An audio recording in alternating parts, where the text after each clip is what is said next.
நீ கவலைப்படவானா, தந்தை அவர ஊட்ட விட்டு விரட்டினாரா பரவாயில்ல, நான் உங்களுக்கோ எந்த வீட்டுக்கு பக்கத்தில் இடத்தை தாரு. அப்படி அல்லாஹ் கொடுத்த வீட்டுக்கு பேர் தான் மகாம் இப்ராஹிம்.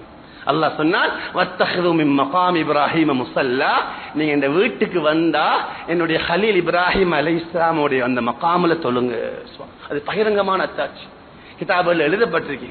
நாளைய கியாமத்துடைய நாளையில அது சொர்க்கத்துடைய யாக்கூத், சொர்க்கத்தில் உள்ள மாணிக்கங்கள் மரகதங்கள்ல உண்டாக இருக்கும். அதுல உள்ள வெளிச்சத்தை பிரகாசத்தை அல்லாஹ் சுப்ஹானஹு வ தஆலா மறைச்சு வச்சிருக்கிறான். இல்லாவிட்டால் கிழக்குக்கும் மேற்குக்கும் அதுல இருந்து ஒளி வீசி கொண்டிருக்கும் என்ற கருத்து ஹதீஸ் கிதாபுகள்ல வந்துருச்சு. அதுல உள்ள ஒரு அத்தாட்சி தான் ஹஜருல் அஸ்வத் என்பது. ஹஜருல் அஸ்வத் என்ற அர்த்தம் கருத்த கல்லு. அது சொர்க்கத்திலிருந்து கொண்டு வரப்பட்ட கல் என்று சொல்லப்படுகிறது. அது உலகத்துக்கு வந்த நேரத்தில் பாலை விட வெள்ளையாக இருந்தது.